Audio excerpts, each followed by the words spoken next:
Okay, hello people. We are here. We are joined by Chuck Sutton. The legend. Thank you Hey, again, thanks Chuck. for having me. Of course. We're so excited you're here. We're so excited for all the beats we have to get to today. We've got a lot of really cool stuff to look forward to with today's stream and with Chuck himself. We're excited to get into Chuck having a lot to share and getting to hear all of your music. But for those who haven't done this before, Jerry and I have been hosting this beat battle series throughout the winter just because it has been a really effective way to keep everybody kind of creative and with some community and just kind of offer a virtual space for people to try out new things or just have some sort of creative structure, as it's been pretty miserable here this winter. It's kind of starting to warm up now.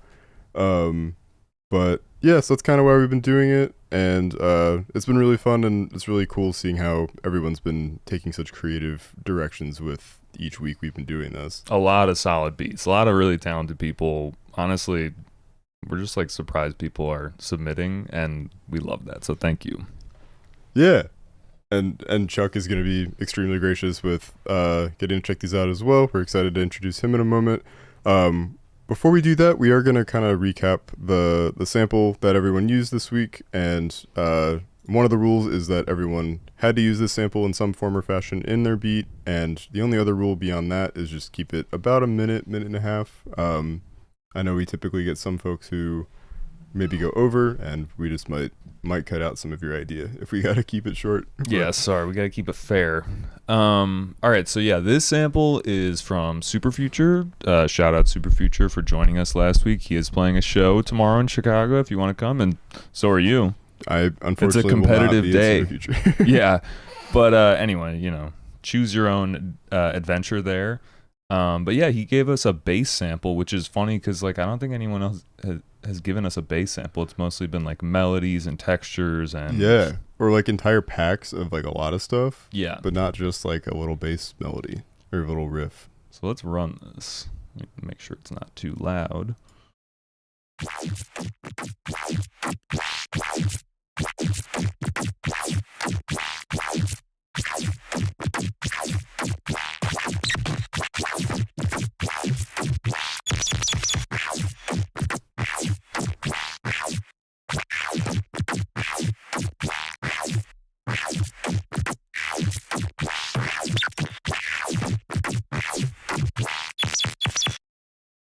Whoa. I'm expecting dubstep.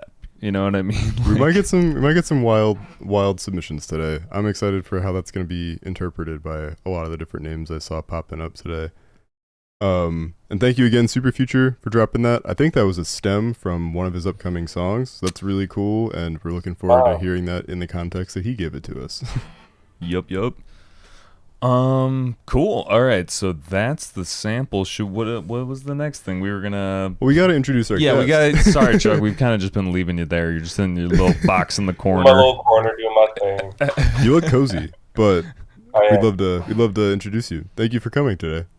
Yeah. Yeah, no, thank you so much for having me. I haven't been a part of something like this in a very long time, and y'all have such a good energy. I'm excited to see what everyone has submitted and just ready to check it all out. Awesome. Yeah, we're really grateful that you're here. And for those who aren't familiar with Chuck, one, maybe shame on you? ? Not really. Yeah. No shaming anyone in the chat. I think most people, a lot of people were like, "Oh hell yeah, this is the week for me." Yeah, So, we got a lot of return submissions this week. A lot of people who have previously won are back to prove themselves to you, and we're excited for that. Chuck, if for those of you who may know, Chuck has made some incredible music of his own. He's also offering some lessons, which we'll definitely be able to expand on at some point later today. And lessons. You take some lessons. yes, I have taken his lessons. Sorry, I don't know if that was supposed to be. It's all good. But you really enjoy them. Can too. personally vouch Yeah. for the lessons being great. I'm happy to plug those a little bit later today. Chuck also notoriously created the demo song in Ableton 12. So as soon as you boot up so Ableton crazy. 12, it's this guy right here. Dude, what? I didn't know that. It's so crazy. That's nuts. It's crazy. It's on like if anyone has a push 3, they just hit this like physical light bulb button and it's there. You go Is to it the help really? menu on Live 12, and it's the load demo set. There's like buttons. There's like a Chuck song button on the DAW. How does it feel to have What? like a manufacturer made Chuck button on like a piece of hardware like that? The feeling has not gone away.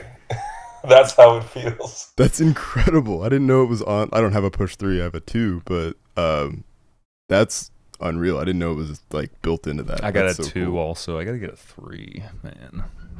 One day. Yeah, I think the idea is because the 3 was relatively new, it was the first demo song being made considering the Push 3, so they wanted to make sure it worked on standalone. So there was a lot of optimizations to make sure that that was a thing. There was actually, I mean, I won't speak too long, but working on optimizing the song took way longer than it was to make the song itself. Because after they, it was kind of a submission thing, and after they chose it, Hmm. um, I was like up late nights with the Ableton sound team, like making sure that all the presets were named correctly, making sure that there's the right amount of tracks for live intro. It was like this whole process that Wow, was more effort than making the track. So it that's was really fun incredible. And I like working so closely with them. I remember the like project file for it being like pretty intricate and like definitely something that like you can, for anyone who's listening to your music, you can tell it's very clearly you. And like, is it, does it also like, did you make the song in a way that kind of shows off some capability on the push, or is it like that's the Yeah, song and they just kind of every preset had to be compatible with like the MPE, like the 3D touch on the push. When you press down or slide forward, all the sounds like morph in different ways. So if you don't have that kind of stuff, you can still draw it in on the computer or just use it as normal. But yeah, there's like some hidden sauce if you have a push 3, which is nice. incredible? Ooh, that's dope. I've seen another. Should we play that video that you sent me too if we want? Okay, so Yeah. I've seen a video of you using the MPE functions on the push. It was some kind of workshop, and I was like, I just feel like you consistently are doing really creative things with the technology at hand. And a lot of people are just like, "Oh, what? Like, I didn't even know you could do that." For context, Chuck, I'm talking. I had to show Jerry the reel of what you showed me in class that you had also posted on your Instagram, where like you use the accessibility feature on your MacBook and the plugin of the software from the 80s. I forget what, Magic Let me get it Mouse, is that what loaded it's up. Oh, called? Music Mouse. Music Mouse. Thank you. Shout out. Jerry's about to pull it up and show everybody. Chuck is also notorious in the music community for just having genius strokes like this. It's just like we took like probably what a good 20 minutes of one of the classes we had, and it was just incredible to see how you did this. Let's see if this will Thank you. load. Because I'm not logged into Instagram on. Oh wait, hold on a sec. On Brave. Come All on, good. baby, let's play. We're not gonna log in. Okay, wait, hold on one sec. We're getting close. Shout out! There's so many homies in the chat. This is awesome. Let's reload this. Yeah, this is great. Okay. Re-released Had to this show week, this up. and it's so underrated that I can play an entire song just by moving my head.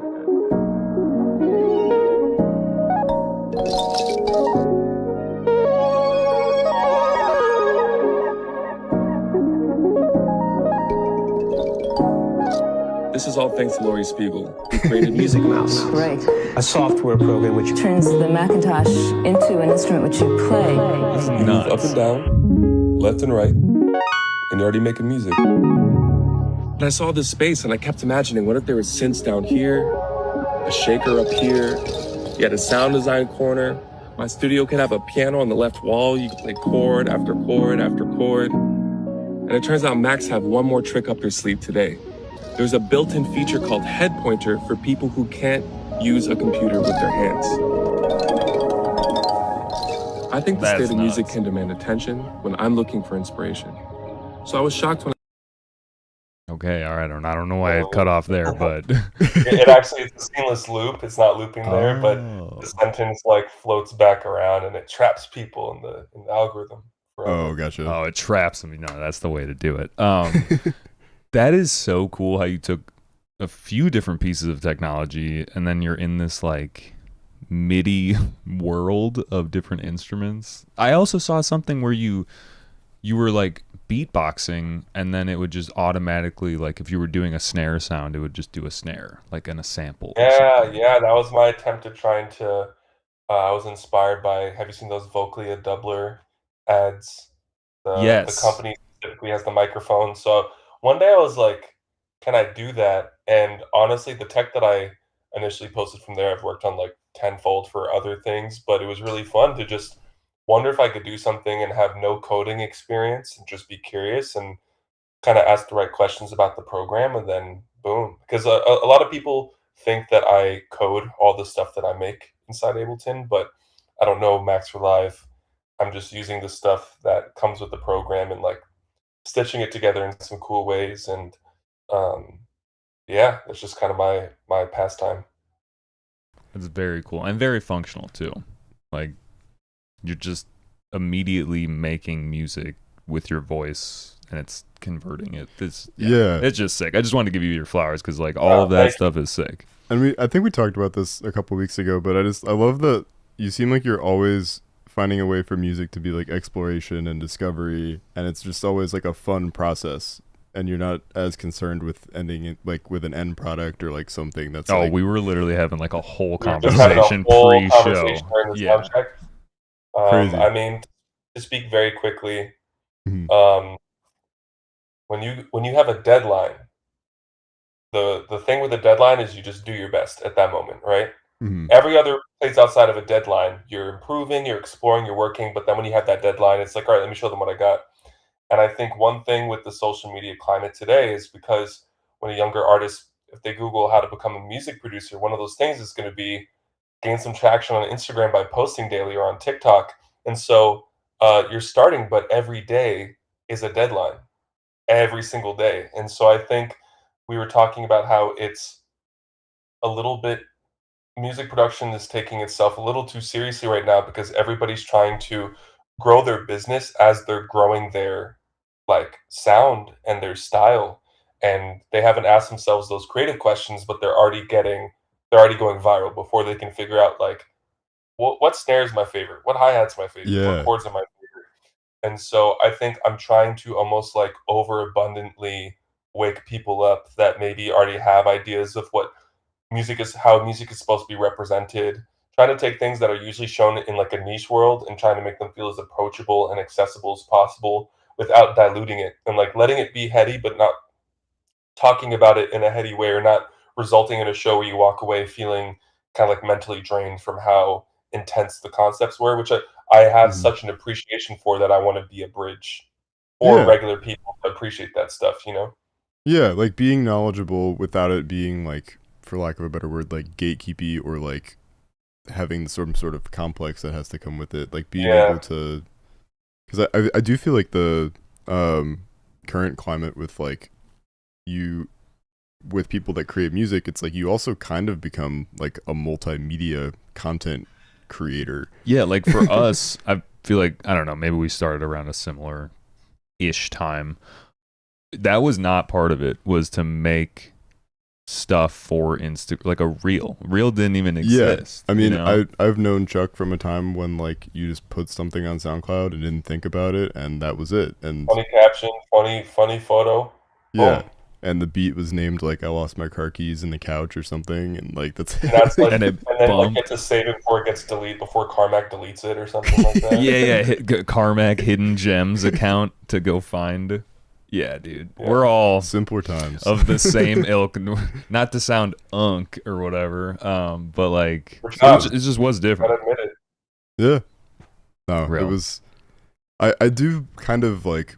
It's interesting seeing how, like you said, like people, because there's such a that either like implied deadline or like an actual deadline with like just the push for like attention and like I mean, attention is the word that keeps coming to mind, but it's like, I don't know, it's fascinating to see how people juxtapose consistency in that way with like the longer form creative process and like the journey of like what they want to be doing with their music. And like I kind of like how these beat battles are formatted for like a week because it gives people some time to kind of breathe, but it still has that deadline in place. And I don't know, like I saw Palpa who submitted was like he re-uploaded multiple drafts of his beat before he was happy with it, and Nice. now there's a final beat in the Discord that we're excited to listen to, and it's really, really cool. Anyway, with that, I don't want to ramble too much. Podcast. Yeah. Doing a podcast. A Chuck episode of this podcast would be sick. We did, like, before we got on here, we were having a deep combo, and I was like, all right, well, Yeah, we got work ahead of us. that'll happen. Yeah. What else we got? We got a prize we're giving away, right? That's something we want to talk about briefly. Sorry, that was probably pretty loud. But we are giving away Interloper again from Audiolab. Shout out to Audiolab. Shout out Audiolab. Extremely cool plugin that is just like a really cool way to surgically kind of layer two samples together and create something new, blend them together, and it offers like really, really surgical precision. So today's winner will be getting a license for that. We did get a lot of return winners, so if you already have Interloper, we may need to figure something else out if you win. But with that, let's maybe get into some beats. Yeah, let's do it. Let me pull this up.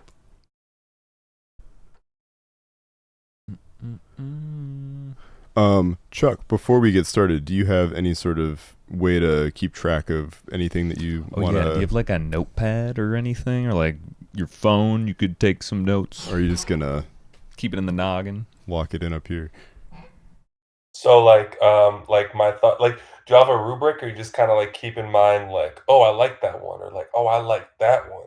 Yeah, we kind of keep it open for however each judge wants to do it. Like a couple weeks ago, we actually had Will Crooks on, and he like didn't want to know the name of anybody's beat, so Yeah. like we just kind of we numbered all of them, and then at the end he was like, I liked number 7 or whatever it was, and we kind of revisited that. That was just one way we did it.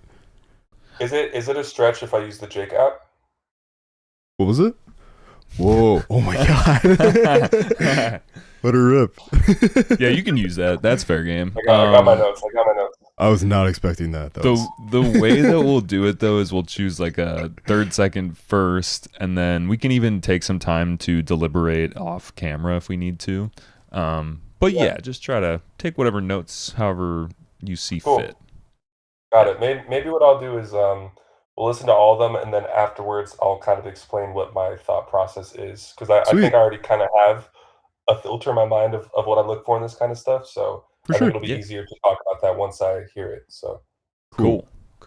And if you're in the YouTube chat, I do put people's names as we're listening to them, if that'll help. Cool. Yeah. I'm in the chat right now. Sweet. So first up, we got Jim's, right? Yeah, Jim's. He struck first once again. Yeah. Let me make sure that the Discord audio is going to the right place. And it should be. You waste time trying to get people to love you. You'll end up the most Yep. I think I hear I it. think it's going to the right place. Chat, can you hear it? Chuck, can you hear it? Right now I don't hear anything. Not yet. But it was playing. Yeah, okay. All right, let's rerun that real quick. My computer decided to update over the weekend and Uh-oh. threw off my audio stuff. It's all good though. You waste time trying to get Yeah, people I to got love it. you. You'll end up the most Not yet on my end. What about now? I think so. Can we go up a little bit? Got you. Yo.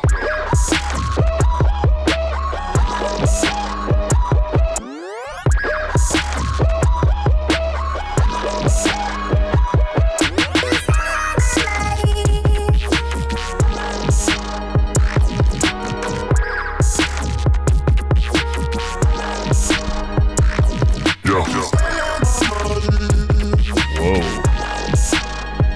This is sick. Yeah, this is nuts.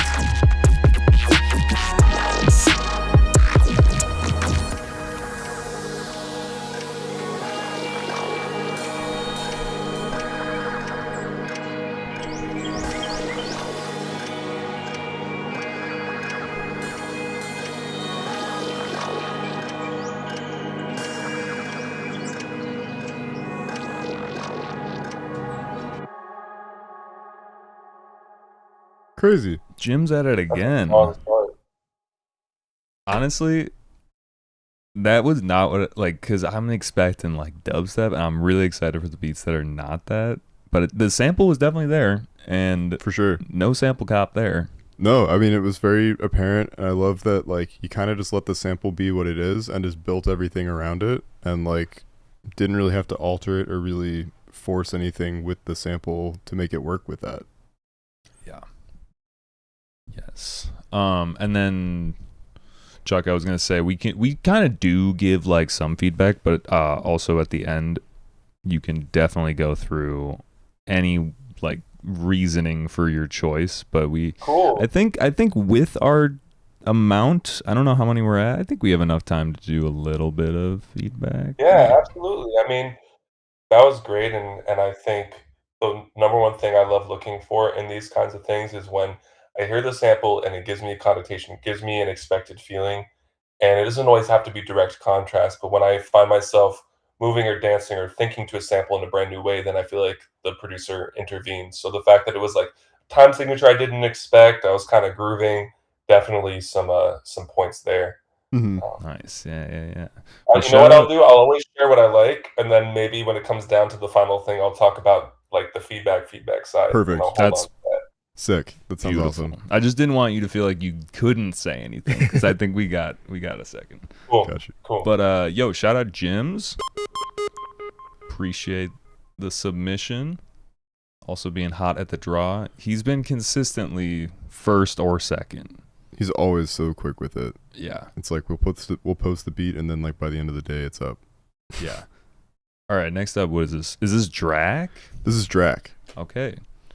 Drac has one, right? Yes. Yeah. One of quite a few return winners we got, but he's the first of our repeat winners to come back. Welcome back, Drac. Looking forward to hearing this. Let's run it.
Damn. Damn. That second section was wild. There was a lot happening right there. I loved how like polyrhythmic it got as it kept going. Like I felt like it had like kind of the very fundamental like kick snare of like a dubstep song, but it was just so unexpected and fresh with how the groove kept going. Like I'm sure your dancer brain was active to some degree during a lot of that. Oh my gosh. Yeah. I mean, my favorite part is that it started with the sample, almost the way that I would imagine drums to be to that sample, but then you started making your own anthem, your own like melody out of that chirping part, and like taking that on a journey, I think was like the part I was the most like impressed and impacted by with that. Is I was like, wait a second, I'm get like first it sounded like ear candy, and then it became like an earworm, and I was like, that's a really cool twist. Seeing it become catchy towards the end, or like not that it wasn't catchy before, but like I guess it was also each application of the sample with the other elements kind of felt like it was like a very natural extension of the sample. Like everything worked really well with it, and there were so many different ways that was done throughout the whole idea. It was really sick. I was also the build. I love like a build in a 1.5 minute beat. It's like, oh shit, okay. You got that in there. You snuck it in. Super cool. Good shit, Drac. Someone said on one of the reactions that Palpa said Drac should be banned. might be time. Yeah. That's fucked up. Damn, harsh. No, please don't. Please No, don't feel you're not bad. banned. You're super not banned. Please come back. Yeah. Sick. Next up, this is Ashev. Ooh, Ashev's got some heaters, and I feel like specifically his sound would work well with this sample. So Yeah, let's check it out. yeah, let's run it.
Yo, definitely festival ready on that one. I felt like kind of had that like res kind of like what I don't even know what BPM that is, but it's like slow 4 on the floor type.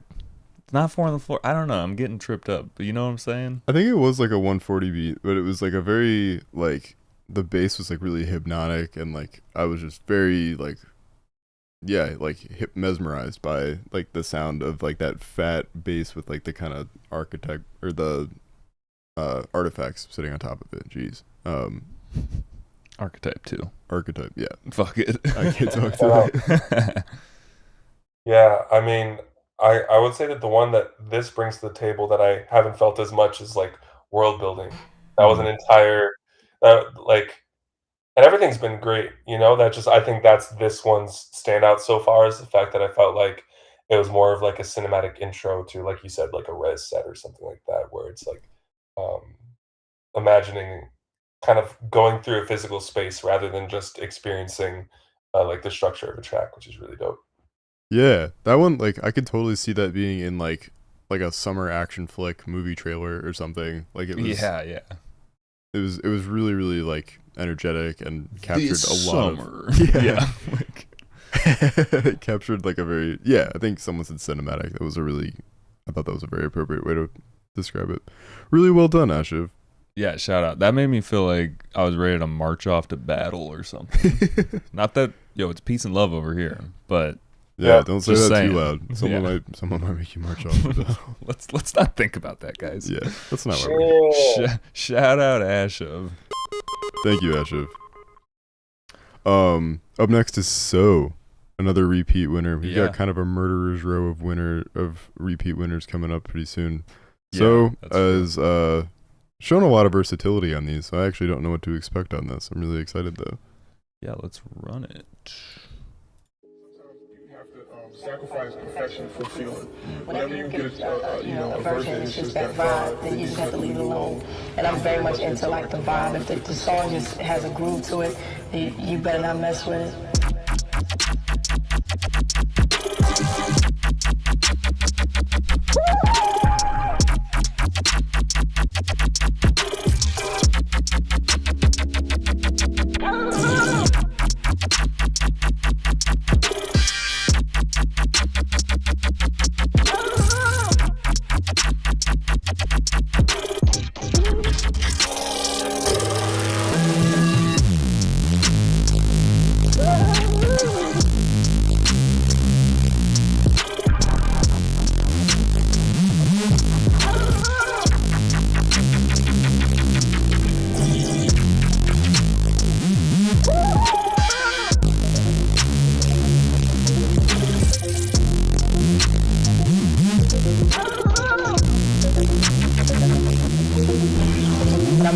into like the vibe. If the song just has a groove to it, you better not mess with it, you know. So I'm not really doing it for perfection purposes. I do it because I want to feel it.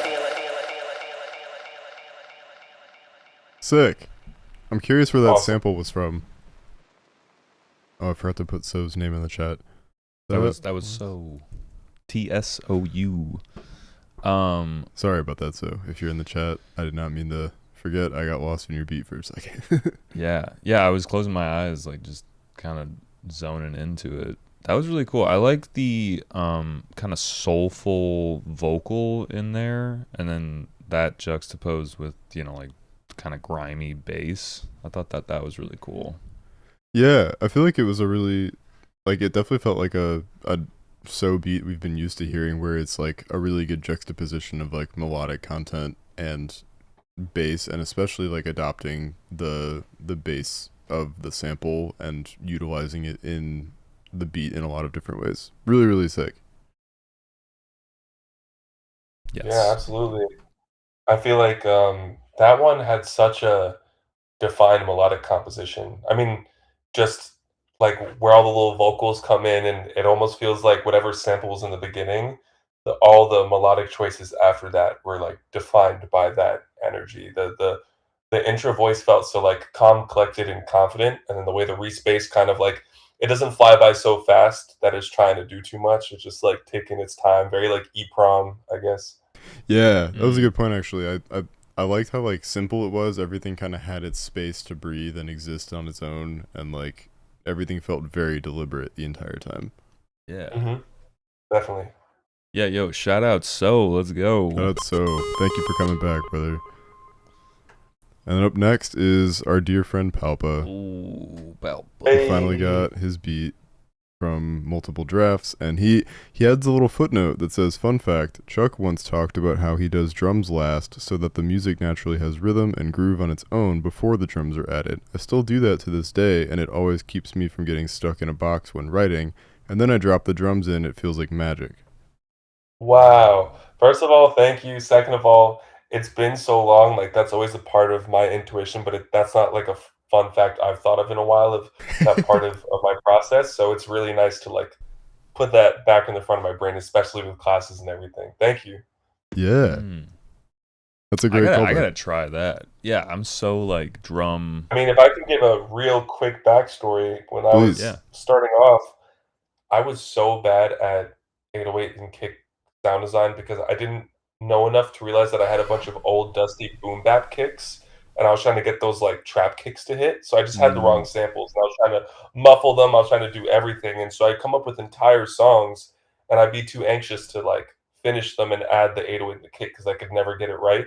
So then I would just like, out of anxiety, produce a whole track and be like, yeah, I'll just add the kick and bass later. And then like eventually at some point I'd show people ideas and they're like, yo, like this kind of doesn't need it right there. And I'd gotten so strong at making an idea without them that then eventually I would just make a whole beat kind of knowing there'd be some sort of bounce in my head. Yeah. And then on tracks like this remix I did for Ehi Orbo's other project, Sarv Gamble, I did this remix called Took. And the second half of it, it goes into this darker place. And I wrote it all without drums, just kind of having this overall chat bounce. But then I put this weird, like, half baile, half, like, reggaeton, like, beat afterwards. And was like, I didn't even expect that from myself. So that's been a really good way to keep things fresh. Like, you can almost start a song and then decide the genre later. Yeah. Interesting. Or like keep evolving it. Like I know that's something we worked on a lot. It's like it's really cool how like I feel like your creative process isn't like make a loop, copy paste, and then like maybe change a couple things, but it's more like you keep it just evolving throughout the entire idea. Yeah. And like don't fight the idea as you're doing it. It's really, really it makes so much sense. Like when you say it out loud, it just like spells it out so much more. Anyway, let's check out Palpa's beat. All right, let's run it.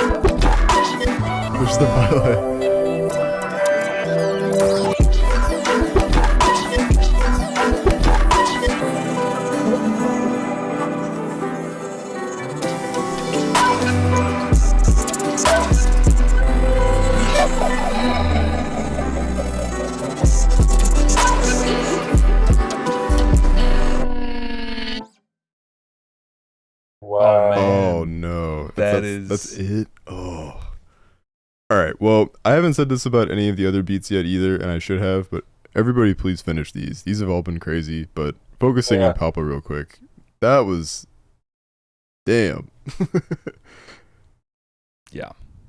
I think one of my favorite things about that one that feels very fresh, even for the things you've been sending me lately, Palpa, that is like the way you play with like the energy level. Like you bring the drums in and we're kind of grooving, and then you're just like, we're gonna pause again, and then you do it a couple more times, and it's like, I don't know. That was, I can totally see again like a really cool dance routine or just like a really cool live interpretation with that may not like, I don't know.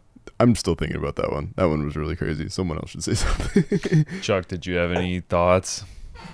Oh, it was crazy that I was just writing down the word, like, I was writing down energetically cozy.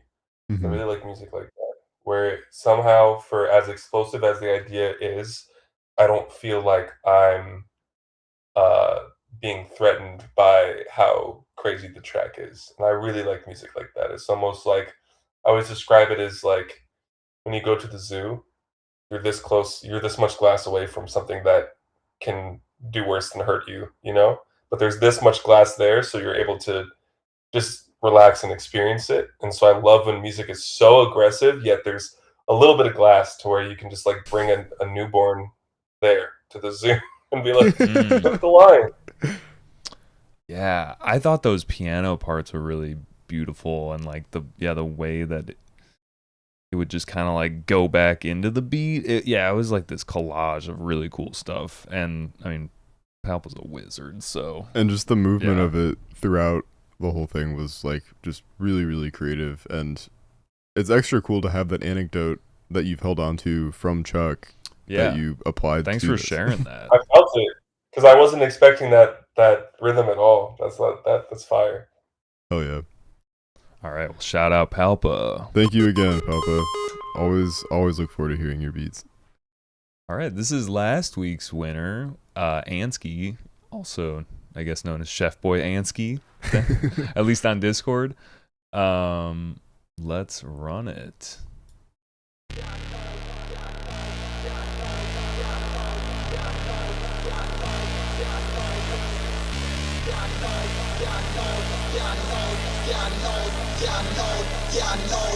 I need to let it go.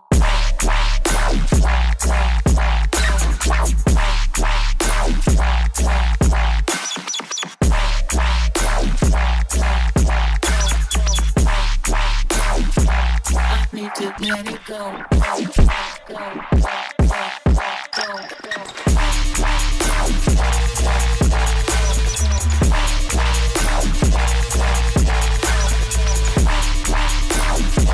I need to let it go.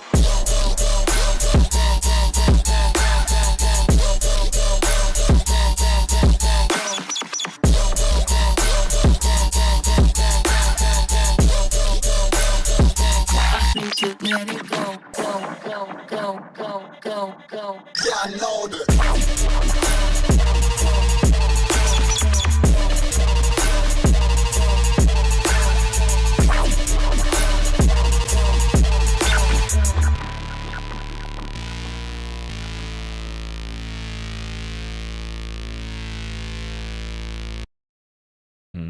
Crazy. I like that outro. That felt like it was the song that they took the sample from. You know what I mean? Like Sure. that was like True. the actual song. That was really cool. I mean, I feel like all of Ansky's music is very like ready for a stage. And For sure. like ready for like a like a music festival. That was performance ready. Like you could easily lock that in a set and it would go crazy. The ID list. For sure. 100%. Yeah. Yeah. I also Yeah, thought it I was agree. like, go ahead, sorry. Oh no, sorry. I was just gonna say I felt like it also had a little bit of nostalgic energy. I think when I hear like modern day bass music, not from there's like a creme de la creme, but then I think when I hear a lot of bass music, we kind of get a track that's like meant to overwhelm you for the 30 seconds it's being played, and I really like that it gave me that festival energy, but it felt like it was a song to sit in and like live in rather than just like getting hit with a leaf blower. Yeah, like it For wasn't sure. maybe not necessarily like designed to overwhelm you with like the function ones or whatever systems in your face, but like musically very Push the solid speakers, and like yeah. Musically dense, yeah. yeah. Yeah, and honestly, last week we were talking about how his submission reminded us kind of like the UKF, like kind of OG dubstep, not like dub, but you know, like when we were all finding out about dubstep, basically. But Right. yeah, very well done. Thank you for submitting, Ansky. We appreciate it. I was gonna say it kind of reminded me of like an evil UKF beat. Yeah, Exactly. it had some new sauce on there for sure. Yeah. Not to put any age on it at all. It was definitely contemporary, but just really clever. All right. Thank you, Ansky. Yeah, thank you, Ansky. Next up, we got this has been the last 1, 2, 3, I think 5 beats have all won. Yes.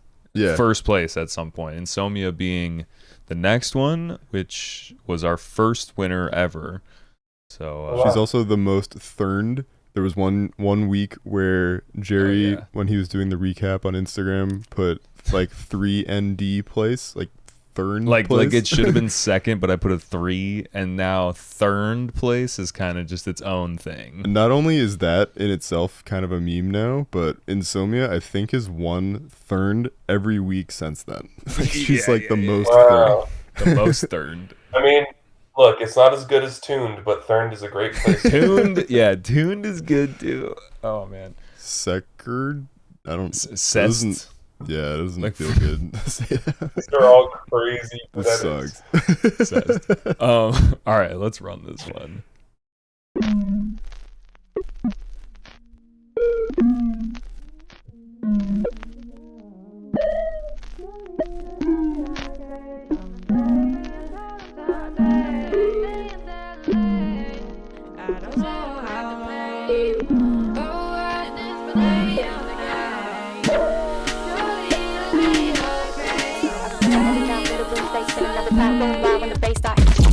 You were the vision and the message every minute I was living with the weight of my decision of the sound in the dark.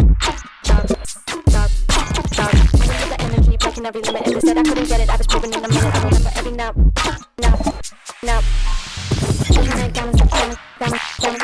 I am a chair with a choke to the side. Now they're watching every move while I'm pressing ready. Through the storm with the thunder and the drums. Every beat is hitting like the kick of a drum. Now the whole world shaking when the rhythm started running. Every time low when the 808.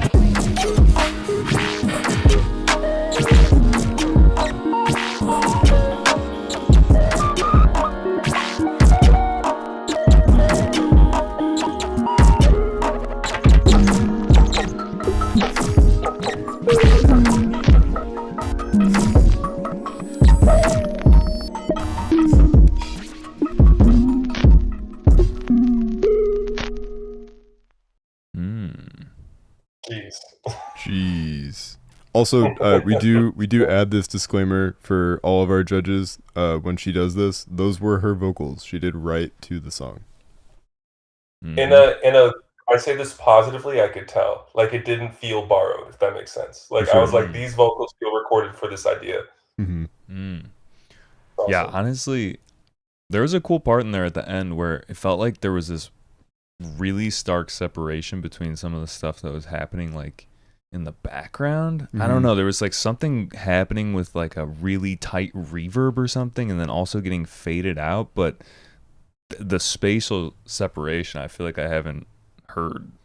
Kind of borrowing what Chuck has kind of commented on a previous beat. I thought the storytelling on this one was really cool because like on a lot of her recent beats, I feel like it's been more rapping than singing, and to hear like actual like singing, and then to hear that kind of like the beautiful part of it get expanded upon as it kind of gets later into it after like the really dirty like drop trappy part.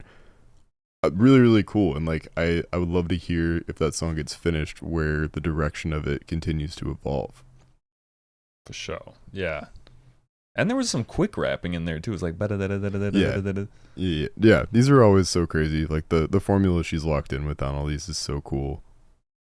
And I think the chat agrees based on what I'm seeing. What's chat saying too? I'm not locked into the chat this evening, but everyone's saying hello they're fucking everybody. with it. Everyone's been really cool with each other's beats, which is it's great. It's great to see that every week.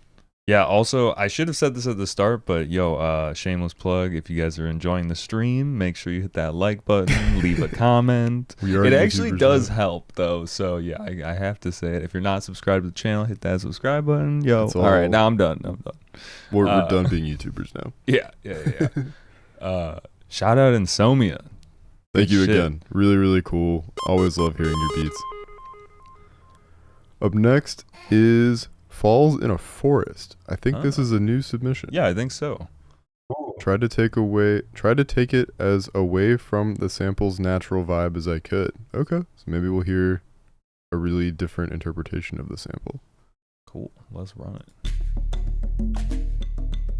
Oh, I'm ready. I'm ready for this.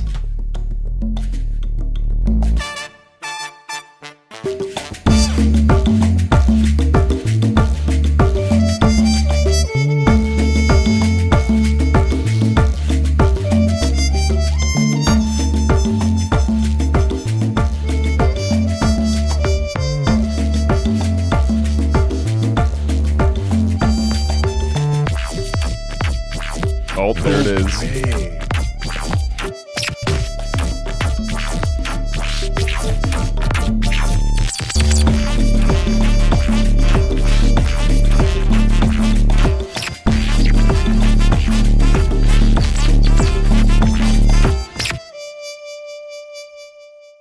Wow. That's getting me ready for the vacation I'm going to be going on soon. Like, that's what I want to listen to before I go. I love the, like, yes, we read the disclaimer before we listened to the beat, but it also, like, it did, like, all the context. Up to that disclaimer. Yeah. It was really cool hearing, like, the context that was set up for it to be that, like, I don't really know the appropriate term to call that type of music, but to hear it, like, sit in this, like, Latin American, like, vibe that was just completely departed from, honestly, from what we've been hearing, a lot of the directions that this has gone, and then to hear the sample just very plainly dropped in as, like, an accent to everything was just so clever. And it was executed so well. Absolutely. I was just listening because I fully agree. I'm still ingesting, like, the fidelity of all those instruments, whether they were recorded or like, through like some solid VSTs were amazing. And I think there was a little bit of joy in, I should say a lot of joy in knowing what sample was going to be there and knowing where we started. And my brain couldn't piece together how we were going to get to that place. And I was also writing down, I think this is music I wish the bass festival scene had more, because there's probably a lot of young kids going to these things that haven't been exposed to other genres. And if you can use the genre someone's already accustomed to put them on, and what if they're going to these bass shows like all night, all day, and then they hear this and go, what is that? And it turns out they love, like, Latin music suddenly. And like they had no clue, and they got it. In the same way that people go to band class and then they hear dubstep and they're like, what was that? It's almost like the opposite can happen. Yeah, like, oh, that's like a horn, but a completely different type of horn than the one that I'm playing. Yeah, no, that was cool. I mean, it kind of reminded me of like what you were saying, Chuck, about hearing that at a festival. I feel like reggaeton, when that was popular, kind of when trap was happening, that was kind of a gateway into some kind of that could have happened like during like the Bad Bunny Super Bowl. Yeah, for sure. Yes, with the sample and everything. Yeah, could totally like a dance break or something, just for a second, Yo, if one of the tracks from this beat battle gets into the Super Bowl, I mean, I think job well done. Well, for sure, but like, I think it's also like, I don't know. Yeah, it's crazy you mentioned like Chuck introducing like different context and kind of like crossover into the bass scene. I totally agree with your point. We had way back we had Dabo from Argentina as one of our guest judges, and that's something that he's very actively doing as someone who regularly juggles Latin American music with kind of dubstep, trap, like more of the electronic stuff we're all familiar with. Mm-hmm. And the way he fuses it all together just feels so like unique to him and part of his journey, and like he's totally there with you on like the same, like exposing people to something they might not expect, but in like a really comfortable and familiar way. Yeah. Also, let us know if you're in chat if those horns were recorded or sampled. No. He said it, or they said it's a VST. Those are sick. session That horns sounds from Native Instruments. Apparently it was, yeah, Native Instruments session horns, which is crazy. Sick. So sick. Yo, shout out Falls in a Forest. Thank you for submitting. Really refreshing submission. That was really cool, and I hope to hear more of that from you. So who do we got up next? Is that Gem? Next is that? Gem. Okay. They, I think, are also a new submission because I think I gave them the role a couple of hours ago. And, sick. Yeah. Looking forward to hearing this. Yeah, let's run it. You're listening to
Damn, crazy swing on that one.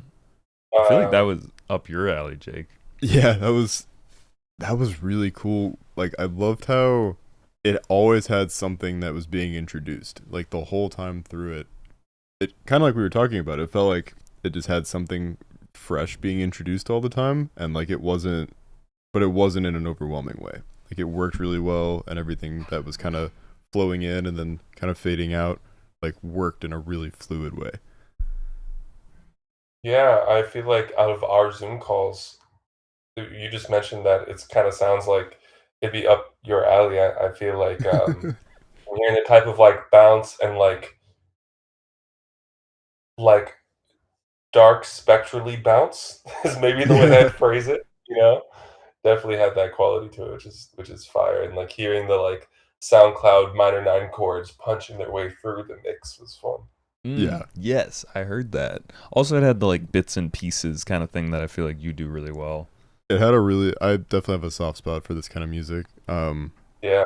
I don't want to put my thumb on the scale for Chuck. I trust Chuck will do whatever he needs to at the end of the day. But yeah, really cool. I really enjoyed that. Yeah, shout out Jem. Also reminded me of like Millier a little bit. Yeah. With all those bits and pieces kind of, but I love bits and pieces. I love crumbs. Little crumbs. Yeah. Yo, Getting a little like, I love that it had like a very established like groove, but then like it would hit just like a tiny bit late, or it would have like a couple of the crumbs kind of layered on top of like a snare hit, or like something that was like one of the kind of bread and butter parts of the groove, and it would just like have like a little extra on it. Kept me on my toes. Good shit, Jem. Thank you, Jem. Cool. Up next is Dink. Ooh, his beat is called It's Been a Rough music. Week. Okay, fair enough. I feel that. It has been a rough week. Yeah. Let's run this. Let's make sure it's. I know his tracks are loud, so.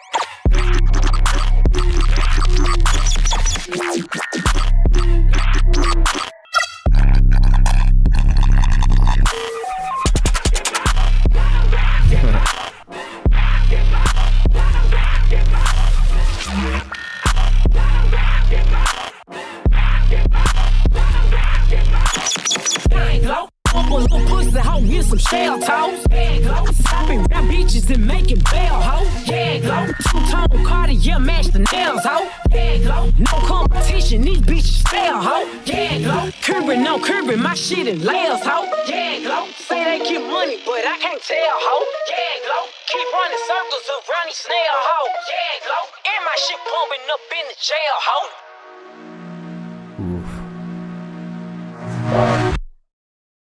Certified classic. Yeah. Also, just as the Memphis native, I gotta shout out Glorilla for the. I was gonna say, was it Glorilla? I thought it was. Yeah. Her voice is so specific. Yeah, that was solid. Honestly, like it had that swagger that I always enjoy. Yeah, it was a classic Dink beat. Like I loved how like fried it got at times, and yeah, like real fried, and it just pushes everything kind of to its limit, and then brings you back, and it's like a really palatable. It's almost like a different. It reminds me a lot of how like Sophie's music, rest in peace. Sophie was like very at like kind of the fringes of what was like what would work in a pop song, and like I think Dink executes that but with like much harder and like aggressive ideas, and it's really, really cool the way it's so consistent also. Definitely reminds me of the glory days where I was just on SoundCloud in high school hitting Command R to refresh to see like either like did I get a notification or like is there a new song. And like this feels like one of those tracks where I would have had to download it immediately and put it on my USB. Like it's fire. That one would have been a weapon for sure. Yeah, like I'm thinking like how like 8FX was like a little ahead of his time with that type of sound. This feels like I would have like if I was playing a show where I could just rip music like that. This is definitely going in there. Yeah, that or like John Casey and like even like Liney a little bit. I think currently. Yeah, really, really well done. Good shit, Dink. Thank you, Dink. All right, we're getting there. We got 1, 2, 3, 4, 5. Okay, we're close. This one, I can't read the name for some reason. This one is Van X, another previous winner. Oh, yeah. And this one is a collab with Blaine Black. Cool. Nice. Let's check it out. Maybe if you win, you can give the plug-in to Blaine. All right, let's run it. Sweet.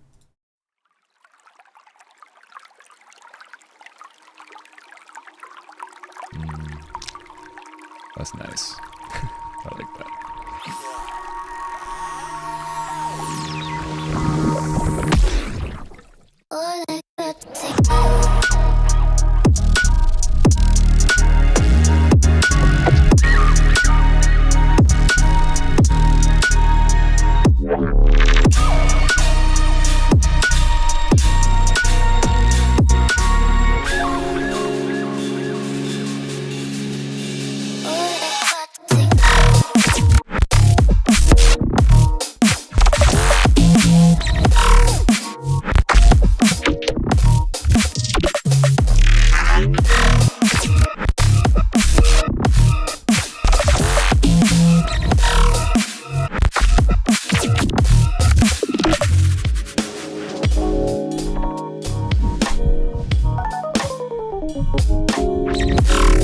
Okay.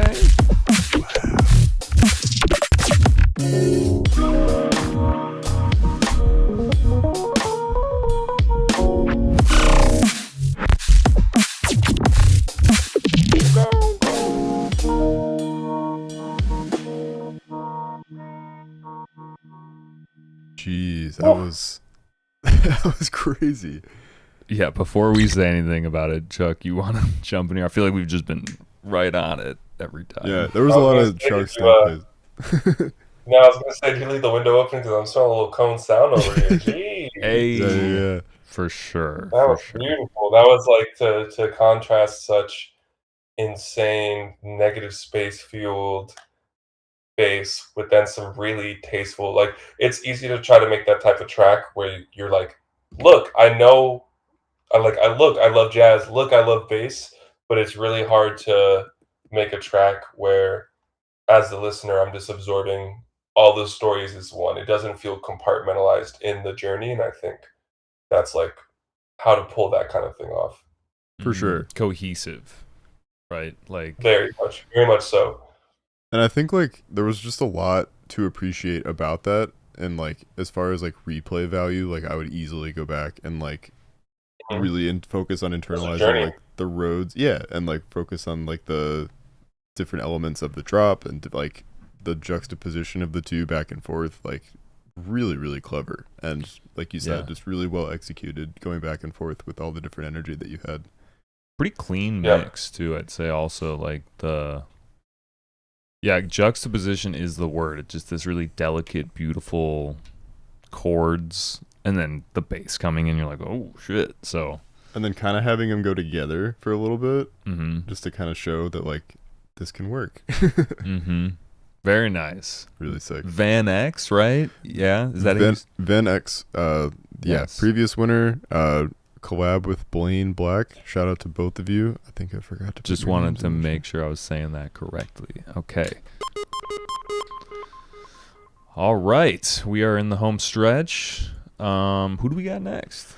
Nope. Next is another homie of the stream. We've got Nada. Looking forward to hearing what Nada's brought us today. Boy, okay. Nada brother. Yeah. Let's play Nada. Ooh, hell yeah.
I really hope you finish that idea.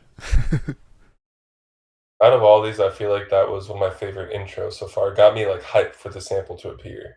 Yeah. It's like really, it wasn't just like, oh, like EDM build up, which no one's pulled off. Everyone's kind of been avoiding that, but this one really like went there in a way where I was like, okay, we're going. Yeah, you're on the ride. It leaned into it like in a very effective way. There were also some sprinkles of the sample in the very start. Like I heard those high pitched like those little granular, they're like hiding up here. That was great. Also just like solid roller D&B, like the actual bones of the drums sounded really solid to me. Like the mix of those was really good. Yeah. And then I had a lot of fun with all like the sound design and the basses on top. It had me mentally like between just like running through a wall like out of just raw hype, and then like also just like staying up too late watching Toonami at my parents' house. Love that. Absolutely. So bring me back. And it just like this is definitely some inside baseball because we all know Nada very well, but like really just in line with what I know you're trying to do with your project right now. So sick. Very cool. Shout out Nada. Thank you, homie. Oh, another note Nada added in the chat, everything that wasn't drums or vocals was the sample. Crazy. Oh, crazy. What? Damn, that's okay. Wow. Good note to add. Yeah, thank you. Good to know. Damn. All right. Next up we got Crawl. Next is Crawl. Yep. Thank you for submitting, Crawl. Let's run it.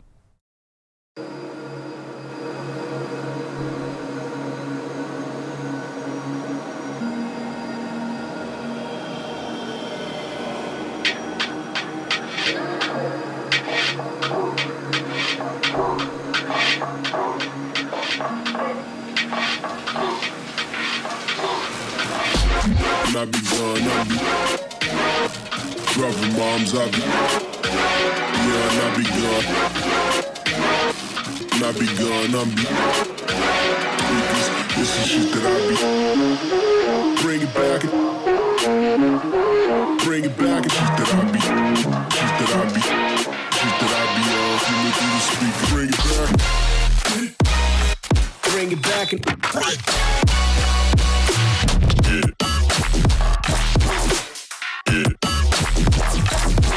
fuck with, bring it back.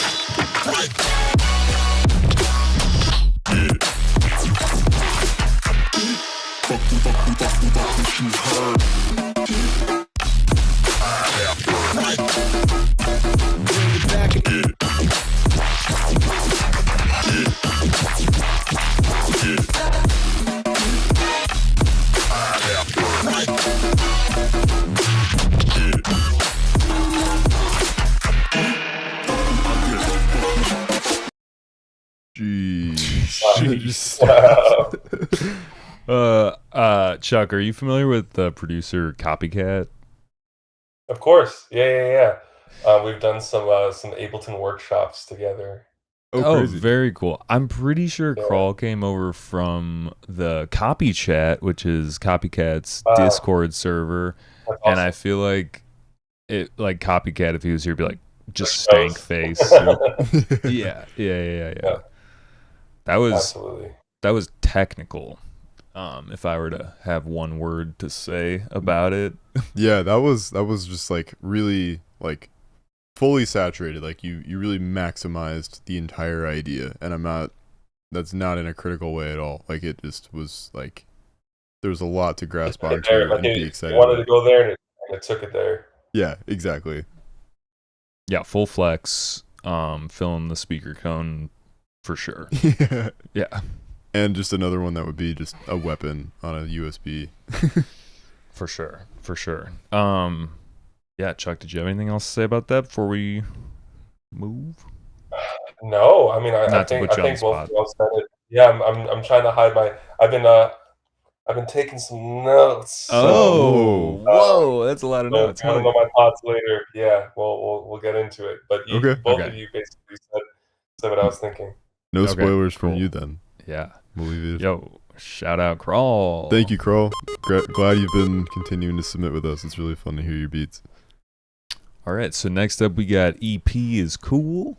Always excited about an EP is Cool beat. Let's absolutely every time. Every time.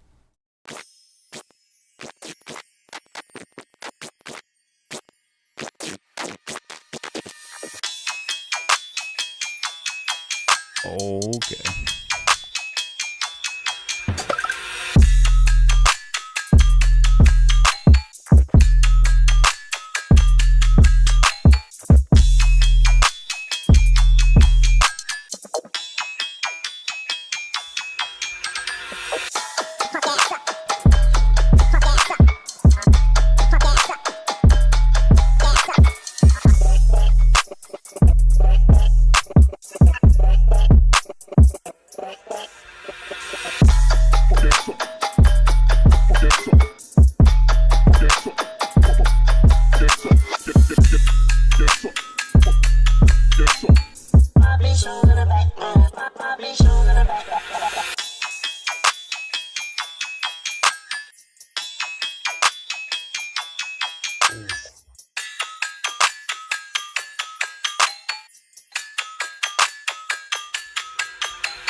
That was so catchy.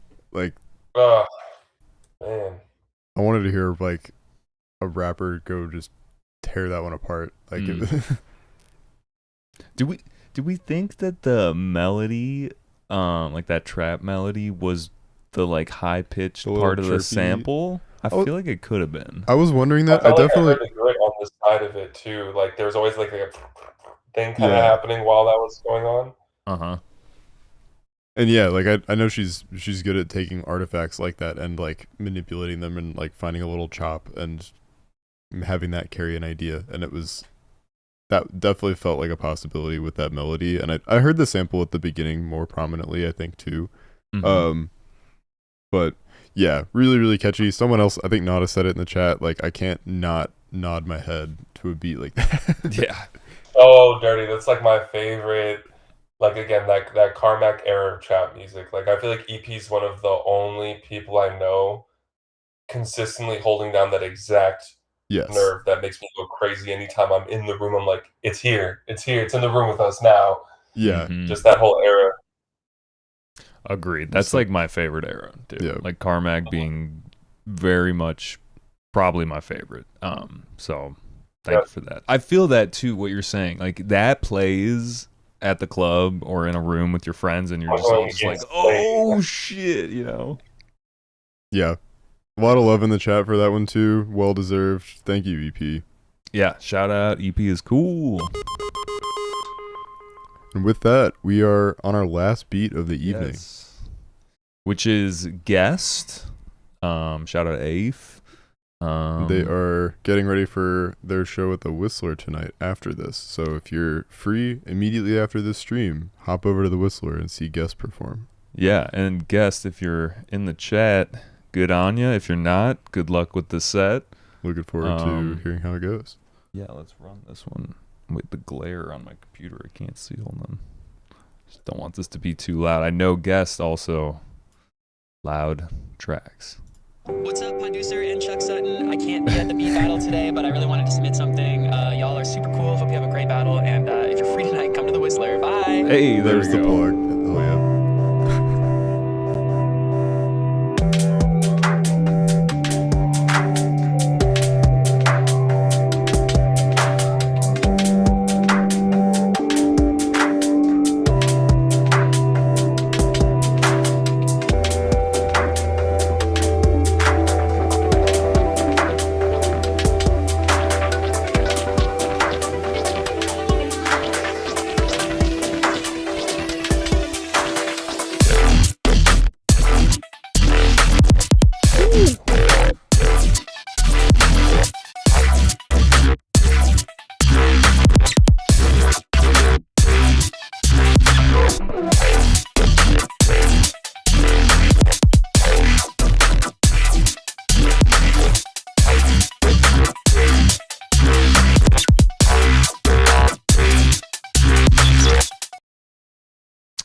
Wow, I wanted that one to keep going.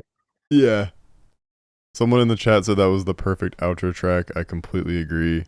I love that like Guest's music is like it feels like they really embody like the like electro house, but like with like much more contemporary like mixing and like sound design and but also like the execution of it is really, really clever.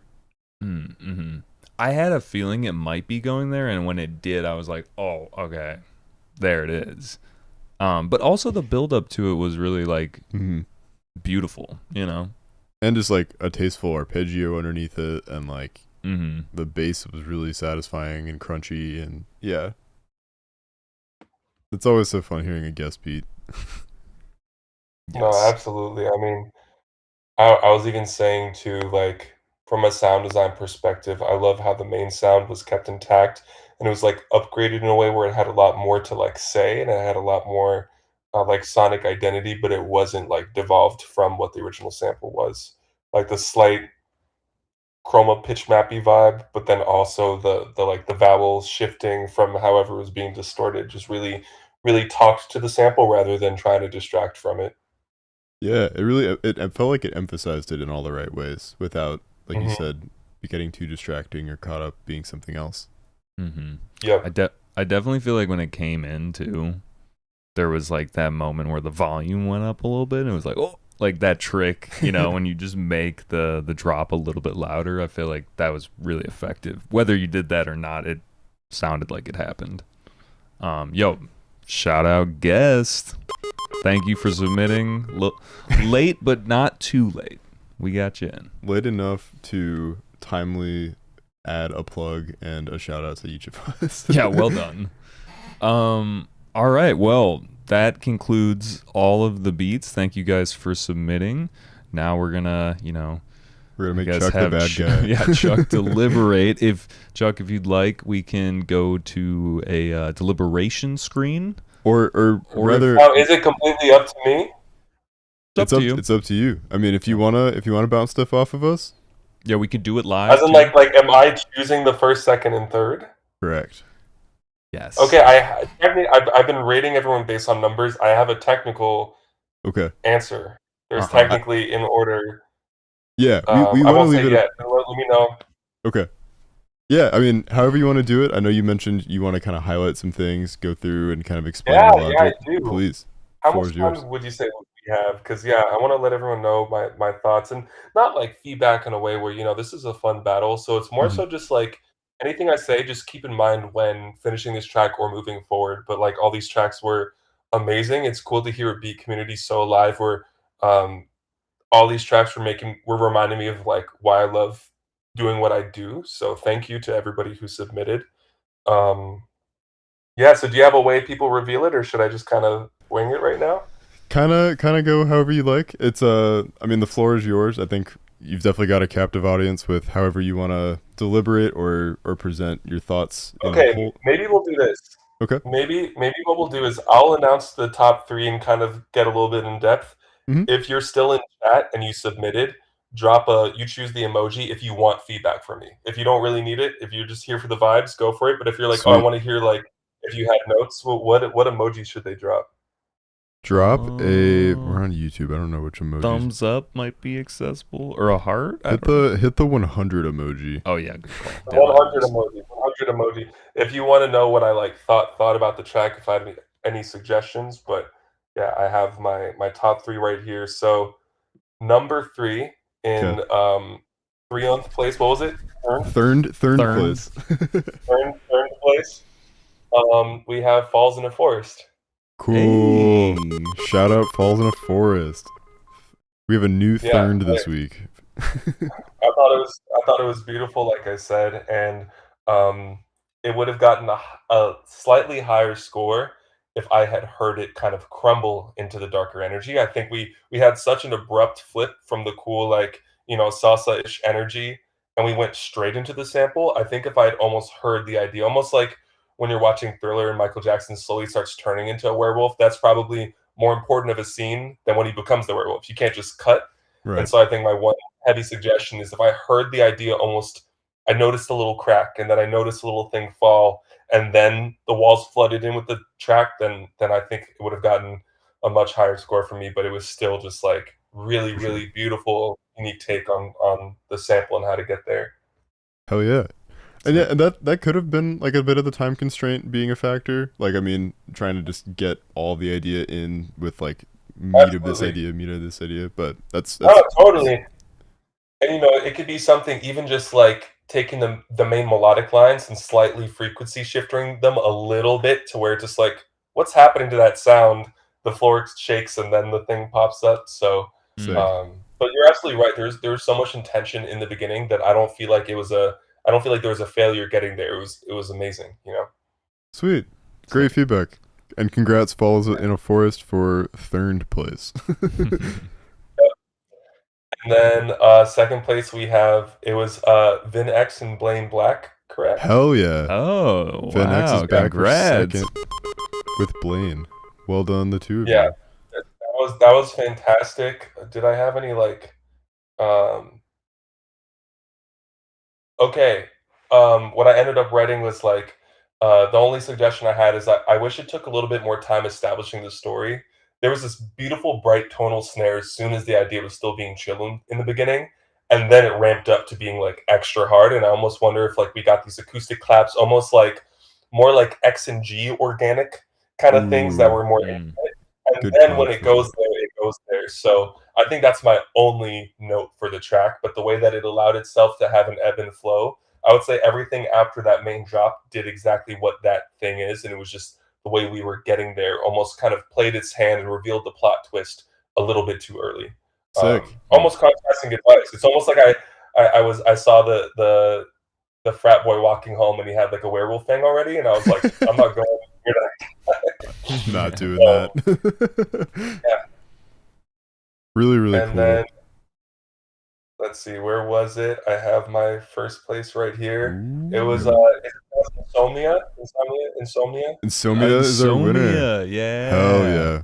Yeah. Well deserved. Yeah. Yo. I mean, what did I write? I was saying, like, it kind of bled into my personal standards where I'm like, okay, this is the feeling I'm trying to go for. Where, like, the moments I thought it was warm, it got cold. And the moments I thought it was cold, it got warm. And, like, what I really loved about the intro is that the harmony choices were ambiguous enough that I knew kind of where we were going to head, but I didn't know how we were going to land there. Like, melodically, it made sense to land there, but it was always enough twists and turns. And then it locked into this bounce, and I just, like, thought to myself, like, I don't know where I am, but I wanna stay here, and I think that's a really hard thing to pull off 'cause, a lot of other songs can make you feel like, "I know exactly where I am and I wanna stay," or, "I don't know where I am and I wanna leave." Right. That one, that's kind of like you're bringing up, Sophie, rest in peace, that, like, I think that was her prime feeling, is like, "I have no clue where I am, but I wanna stay here until, like, 6 AM and then do it all again."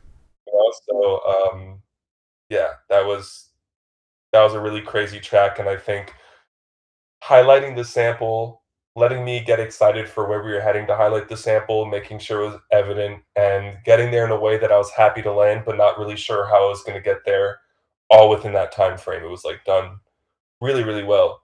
Yeah. And then, I'm seeing a Congratulations, ton of Insomnia. Go ahead, sorry. Congratulations. I was gonna say I saw a ton of 100 emojis, but Yeah. but yeah. Oh, yeah. We should revisit. I'll make a. We started. It looks like crawl was the first 100 emoji. I'll make a quick list of all of those. Yeah, cool. One thing I do want to bring up immediately, because it's been some. I have some new language for our community I want to share right Please. here. Oh, yeah. You have the floor. I'm going to talk to you about this, but it actually had to do with what Nada said, because your track was great, and you let us know in the comments, like, oh, everything else was actually that sample. So I remember one of the first beat contests I tried to win was the Jonathan Stein Carmack beat contest back in the day. Ooh, And I ended up landing second place, which I was really happy with. And then later on, when I got to meet Jonathan, I was talking to him, and we talked about that remix competition. And I started revealing to him that about like 30% more of the track, he didn't realize how much the sample was prevalent. He said that was the one thing that kind of kept it from being first place. And then I started breaking down for him all the places where his samples were there. And so, in terms of our community, like the electronic sound design community, we put a lot of effort into our music, and sometimes there's a barrier between the effort we put in and what the listener can tell from the WAV file itself. The perception. And so I've come up with a term. You have, so imagine someone walking a tightrope. Every step they take is like an example of their precision and their balance, and every step is exciting. The fact that they're even standing on the tightrope, and if they're like wobbling, that is completely opposite from a bridge, where when someone walks on a bridge, you don't give them any, kudos, because it's like, well, the bridge is doing the work. Right. And if you do your job at the tightrope so well, it's almost not evident to someone that you're walking on a tightrope, and it can come off as a bridge. So it's almost like the samples were flipped so well, my brain couldn't say, oh my gosh, that's the sample. And even a little thing like, would have been really dope, and this is something I've been doing a lot of my newer music, is taking that original sample and almost showing the process as it turns into the main sound that's going to hang out for a while.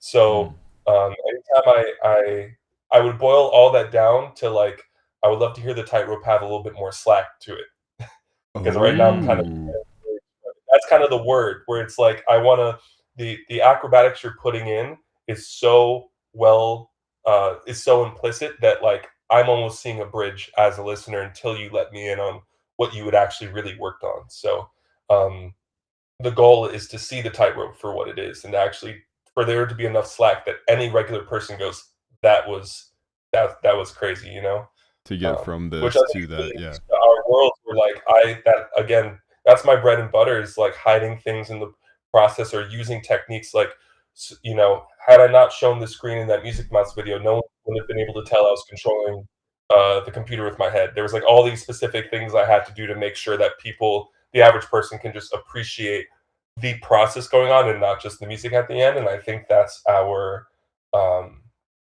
that's like our fuel source as this type of community, is how can we have the average person tell all the hours and the time we put into etching these worlds. So I leave y'all with that kind of new verbiage I've been using with this crew. Extremely well spoken and articulate, and I love the visual metaphor with the tightrope too. And like, I think something that I feel really spoiled by as someone who's seen you live is the way you incorporate that in your live performances, where you've even gotten like audience participation where you'll have them like pick a sound and then you run with that and basically like make a beat live or do something really clever with it, and like it creates that extra interaction with the person too, and it almost like it pulls back the veil and makes the tightrope even more impressive, because it's like, oh, you let the audience touch the tightrope while the person's on it. Yeah, it shows that this is not a bridge, y'all. you can punch this thing, and I'm just gonna do my best not to fall off. Is like kind of the feeling. It kind of reminds me also, just to like think about visuals, is like when things are just generated versus like you see kind of the stitching in it. And I'm not talking about like AI necessarily, but like, yeah, no, absolutely. Or like if you saw like a group of robots playing a game of soccer, you'd be like, they're programmed to do that. Whereas like, and not like robot versus human. Aren't programmed to do that. You know, it's like that's the whole thing, is that they had to program themselves, and it wasn't just like wake up and you're innately good at this thing. For sure. Yes, yeah. I feel like I totally see what you're saying. Without, I'm sure on the other side, on the flip side, like if you show too much of like the process, it could be like, I'm not trying to watch like an instructional also, but there's like this fine place where, yeah, like, look, this is crazy, but I'm giving you the ability to see that this is crazy. Otherwise, it's just like a very well performed trick. Exactly. Also, in chat, they're saying that Insomnia won. Dude. Wand. We gotta change all of it to thurned, cessed. Yo, you won. Ferned, please. I kind of like ferned. I also see the 100s too. I don't know if you have a list, but I have the little notes. I could just rattle those off too. Yeah, for sure. Run them. One last thing, if I can add something really quick, is I really liked the kind of the visual from what you just described with the tightrope, with also like making like when you mentioned it with like making the idea kind of how it evolves be something that you like make very present in a track. I can like visualize that in Ableton, where like when I'm mangling a sample, like something that we used this week, like instead of like making all the sound design like different channels and doing it vertically, like having it do it horizontally. Yeah. Yes, that's going to put what we do on the map so easily, because you're involving the listener. Like you said, you're involving them in the process. Electronic music has such a stigma that we're behind a screen and that you're not supposed to know what we're doing, and that's why some people love it. But yeah, once you involve someone in the process, just take everything you've been doing vertically and just do that with it, and people will be like, "Whoa!" Just like every track should just start with a sine wave and then turn into, whatever drop you had playing.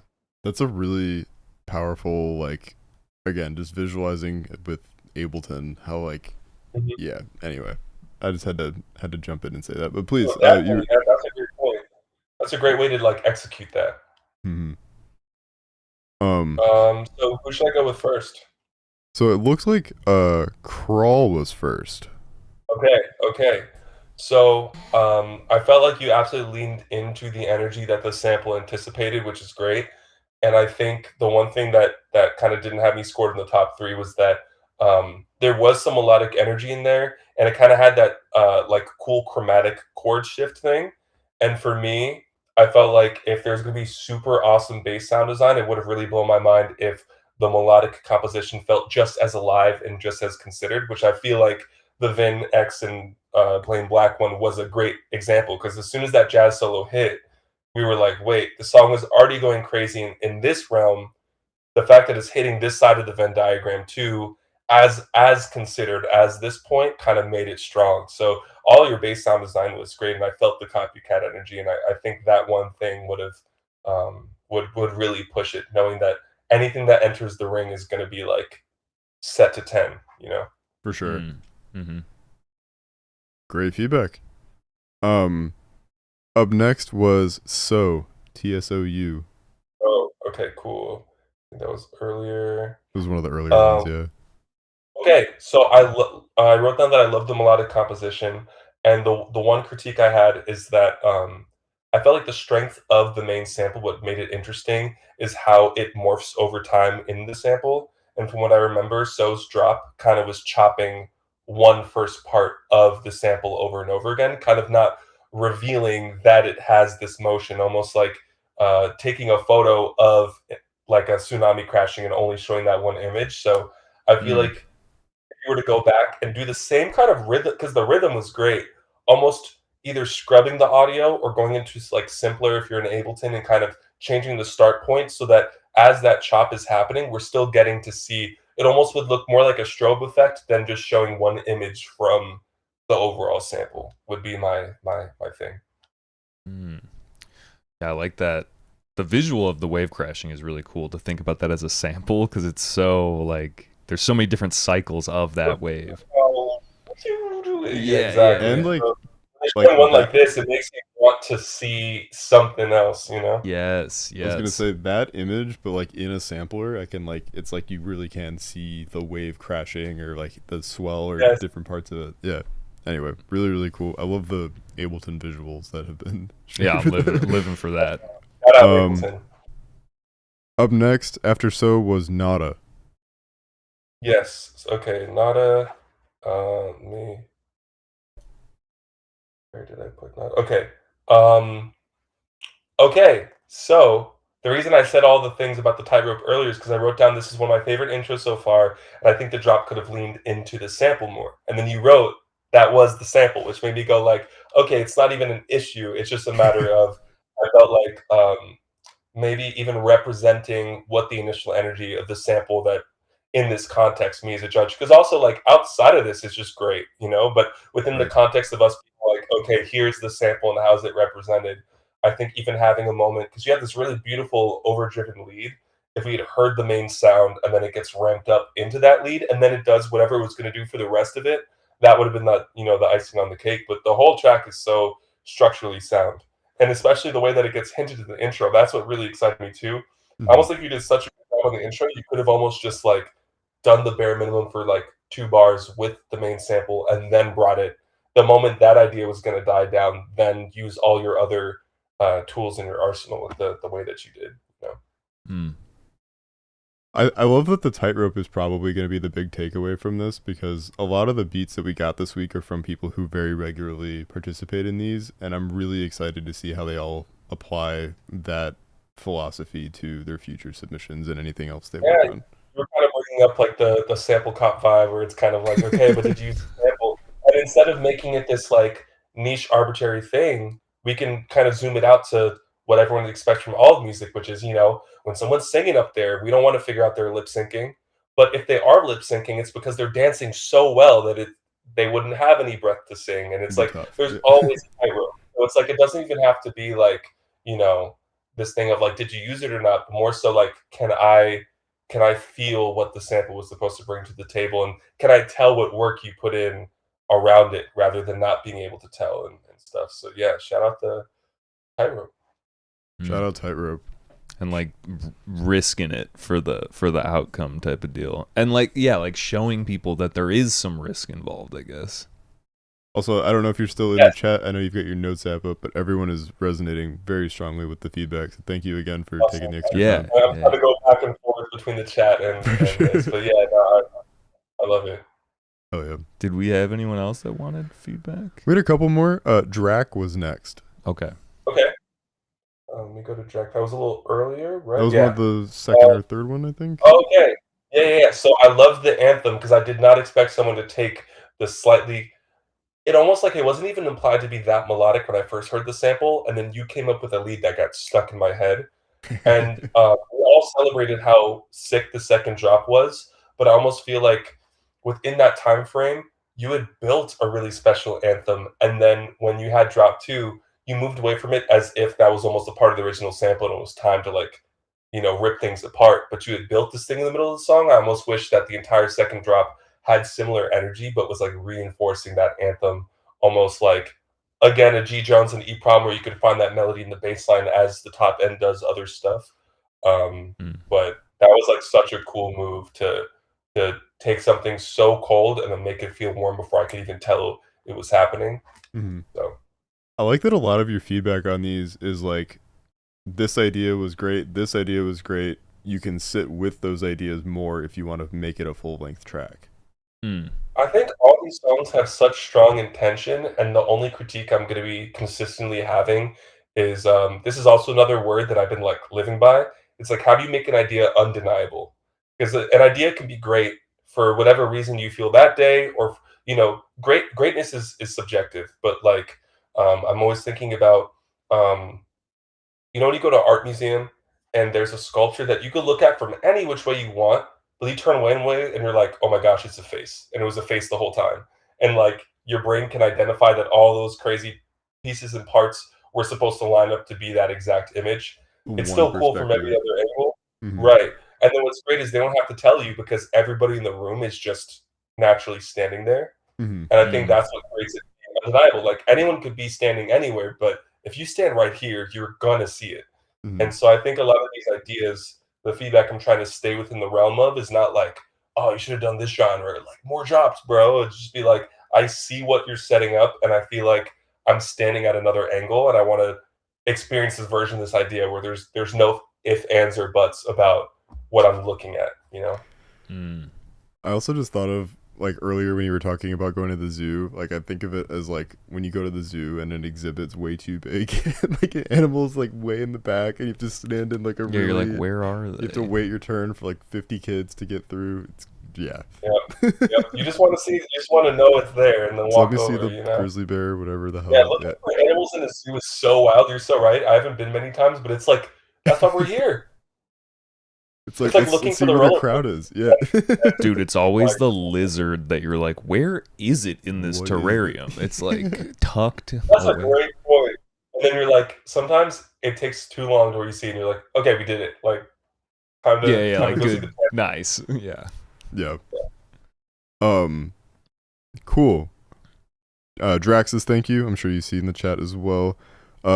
Next was Van X, who I know you just crowned second. If you have anything else you'd like to add, go for it. No, I think, you know what? I think in revealing the winners, Sure. I did say the feedback. So yeah, that whole thing about how the snare and some of the layers were kind of giving away that it was going to get way more intense. That was my only note. Oh yeah. And then it looks like the last one was EP is cool. Cool. I mean, EP, your tracks, the fact that I'm not like sitting in the same room as you hearing this is a disservice to how hard that track's gonna go. I like made some of my favorite music before, just like preparing for B2B with EP. We become like crazy. B2B buddies. If we see each other somewhere and we're like, can you go on with me? We'll just like both give each other the nod and we're like, we have a buddy system. That's so sick. Yeah, so I think I was in a moment where, in the context of this, everything that I've been saying, I wanted to really know that we were like leaning into living in the world of the sample and then hearing it like evolve or devolve into whatever other idea. And I think even if the sample was evident, I think it was in that melody, I got lost in like the EP's cool bass and hi-hats and the groove and stuff. So it was kind of this thing where I was like, I don't even want to think about the competition right now. I just want to vibe out to this. But seeing that I've already kind of explained why I gave first, second, and third place is because the sample is really almost the star of the show. I feel like I couldn't help but just focus on how like sick the groove was, and it feels like a massage chair you don't have to pay for. Oh, I love that. Like, okay, let's do it. I'm with you. I totally could have listened to that beat for like the 10-hour loop on YouTube. Absolutely. But that was the last one of the people who requested feedback on their beat. If anyone else wants to squeeze one in, maybe we can give another minute or two. Otherwise, Chuck, we also want to be conscientious of your time. I feel like maybe now would be a good time to plug just like the lessons. And I don't for sure. I mean, Chuck, or anything that you want to talk about. Certainly share anything you've got to. Yeah, I'm. So right now I do one-on-one lessons, which Ellipsis has been an amazing student, which is weird to say because we're peers and we see each other at eye level. So the only times I get nervous teaching people is when I've like known them so long. I don't have any sort of like stature. I just feel like I'm a kid walking to a classroom. But the types of experiences we had are like unforgettable, and it was so cool just giving this type of insight and creating a dialogue with you. So yeah, I do Zoom one-on-one Ableton lessons. They're 2 hours a class, and we basically you just get to borrow my brain. So it's like I'm working on this, or can you walk me through 808s, or what are your thoughts on trying to get signed to this label, or like, okay, here's my Ableton project file. How would you do the sound design for this part? You kind of just have me for 2 hours, and we just try to make some connections back to what you're interested in. Hopefully, even show you some things you never even thought about that then lead to new questions I can answer. And then just for fun, I'll plug that very soon I'm going to be dropping a video game I've been working on inside stock Ableton Live that helps you finish your music. Wow. What? I love a good video game. Also, more details soon, but I'm just so excited about it. I'm just going to start talking about it, and it will force me to make sure it's released soon. But I'm gonna be really annoying to learn more about that. That's so exciting, Chuck. Yep. Compatibility, yeah. Amazing. And yeah, I mean, full disclosure, I did take a handful of lessons with Chuck, worth every moment. I mean, if you got any value out of what he just gave for feedback on everybody's beats today, it's literally just how it's so much more than that. Like he really does just create this personal connection with you and just make all 2 hours of the time worthwhile. And I really can't say enough great things, Chuck. Just thank you again for your time on all of those, and I will definitely be back when I have the bandwidth. Also, thank you so much. I just wanted to say one thing that I thought was really nice that you elucidated, which was that, you know, like you see Jake as a peer, and I know you guys have known each other for a long time, but I think it's really cool that you open yourself up to being taught and, you know, embodying that philosophy of like you're always being a student. You know, like you should always try to be a student. So I mean, it is true. I mean, Chuck, I have so much I could learn from you. It's very humbling that we can all learn from each other. And yeah, that I know you did get things out of giving me lessons, or if you want to frame it that way. Like I know that there were things with our conversations in those meetings that helped you teach and helped you with your approach to things. And 100%. Yeah. Thank you again. Yeah, of course. And thank you for being here. This was really fun, and everyone really valued your insight on all of our beats. And yeah, the chat is stoked on this game also. Yeah, Palpa specifically, I know. What's if we're allowed to ask, like what kind of game is it like? Are we looking at like a Tetris? He's like, I don't know what I can say. Oh, no, I can tell you. You're just not going to believe. What's great is I feel comfortable talking about every detail because it doesn't seem real. Here's what I'll say. I decided to show someone who wasn't anticipating the game when I didn't break it down, and they guessed exactly what the game was. It's there's no visuals in the game. It's all audio. Okay. It's like a sightless Halo. Oh. Like wait, Halo? Is that what you said? Mm-hmm. Whoa. I'm really And I didn't even say anything. I was like, here, just listen to this. And I did, and they're like, it kind of sounds like a blind Halo. And the idea is I've actually been trying to make the game accessible enough that all the audio cues could be for someone who can't see. That's so cool. So that's my goal. Is to also, like, I've been looking into it. There's a category called audio games that has existed for a while. And I think I was recognizing that my critiques of a lot of the existing audio games is that the sounds don't feel as immersive and as alive as all the sounds we heard here tonight. Sure. So I was like, if I'm going to work on a game that's all sound, why not just do it in the place where we've always worked on the most expressive sounds? So, yeah. I can't wait to learn more about that. That's so exciting, and yeah. Best wishes with how that looks going forward. Any audio game recommendations? Because I'm just thinking Dance Dance Revolution. Yeah. So oh wow, that's a wait. Dance Dance Revolution. I think you have have to look at the screen to know which arrows to True. Okay. So you But don't need a screen. it's almost like audio games almost imply for people who can't see specifically. Okay. Like, it can be played through sight, but usually there's no visuals. There's one thing I wanna say about this game that's really exciting is, like, the whole point of the game is that whenever you kill an enemy, you, like, drag a song you're stuck on into the game, and when you kill an enemy, it, like, resamples your song, so you're actually, like, gaining samples from your own music by playing the game. So that's the point. Dude. Is, like so you're in a session, you wanna take a break from music, but you're also like, "I should be working on this." Mm-hmm. You get to do both. You take a break. The game's called Take 5. You take a break, Okay. you work on the game, and then when you're done, you just have, like, a ton of new one-shots that you can just bring into your song that were made from your song. So it's almost like if I, like, gamified Microcosm or something like that, you know? And so, like, if you're like me and you're trash at Halo, do you just get like a million resamples of your beat because you're getting smoked? I think I'm still working on this, but I think I'm gonna make it where, like, you get really pretty samples if you kill an enemy, and then there's really atonal samples if you get hurt. Oh, Yeah. I wonder how that would influence people's music based on their ability at the game. Yeah. So far, everyone that I've tried it with has been able to at least kill an enemy, like, once. Like, everyone that I kinda snuck up on, and I went to NAMM and, like, brought it with me, was just talking to random people and had them play it, and, like, no one was like, "I can't do this." Everybody was able with the demo I had, was able to, like, walk away doing the main thing, which was nice.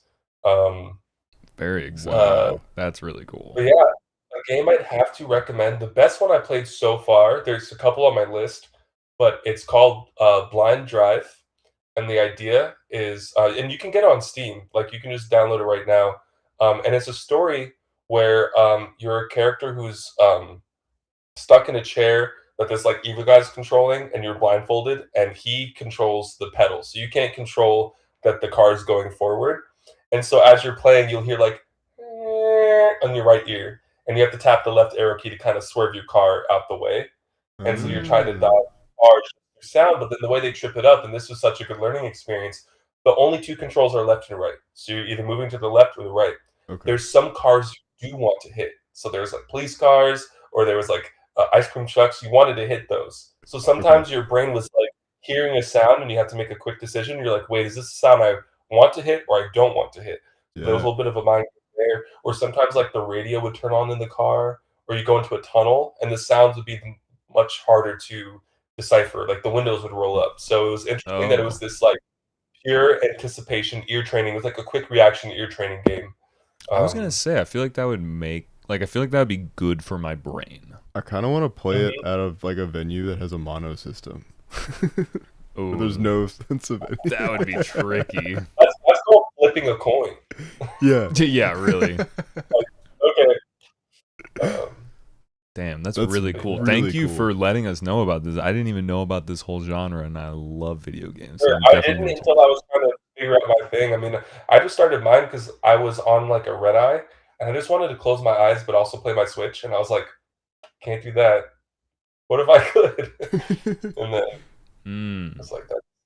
Or, like, you know, if you're I don't know, if you're, like anything that someone could be doing a podcast and multitasking, like, you know, if someone asks you to, like, watch the kids, you actually get to, like, watch the kids. Mhm. And you just have on your headphones, you know? Little stuff like that. Or just, like, take a break and go to the park, but you're, like, low-key, like, working on it's a whole thing. I gotta finish it now. Now that I've talked about it, I gotta finish it. Is it for people that want to listen to music while playing music or making music? Like, have you ever had that sensation where you like have Spotify open and Ableton open, and you're like, I've definitely done that before. Yeah, so it's kind of like it's like that, and it's yeah, it's a really nice. Well, the other thing is, I want to tackle eye fatigue and ear fatigue. So a big part of the game right now is like, even though I'm describing it as this like sci-fi shooter, I want all the sounds to be as like relaxing and pleasant as possible. Like, you basically like it sounds like you're in this other dimension when you're in the game. And like hearing those sounds is kind of like if you've been working on a track forever, just hurting your ears, you get to kind of listen to something else that takes your mind off of it, and then all your decisions just result in the sounds you're looking for. So it's almost like it's kind of yes-anding the conflict between how people feel about modern technology doing the work for you. This is kind of a way where you are still the influence of why the random thing happens, and it kind of clickbaits and makes the curation just as cool as everyone trying to make AI whatever seem like the most important thing of all time. You know, it kind of says like, yeah, new technology is cool, but like check this out. And I also I It's think all your companies are input. trying to steal our eyes right now. I What thought was it'd be it? fun to just I feel like most companies are trying to steal our eyes right now. They're like, yo, if you get the new thing to do the new thing, and you just look here all day. You know? So I was also like, it'd be cool to come out with something that's really exciting, but like you get to keep your eyes for a second. Yes, because retention is everything nowadays. So, damn, Mhm. that's really cool. That is a really cool idea, and I will be definitely trying it out. Yeah. I meant to tell you, I sometimes still use your like when you built an OP1 in Ableton. Man, first of all, thank you. Second of all, when I tell you that was like a 2 to 3 day experiment I did like maybe 5 years ago, Mm-hmm. and I had like once I was leaving Pirate Studios in LA, and I had someone in the parking lot like 30 feet away go, "Hey Chuck, thanks for the writer's block." And I was like, "Get over here. No, what are you talking about?" Or like I went to go see like an artist perform at like a local coffee shop, and then the guitarist playing was like, "Hey Chuck, I used writer's block." And I was like, "What's going on?" And then craziest one, I just recently made homies with someone where during NAMM, Teenage Engineering was having an open aux where you could only perform beats you've made on their gear.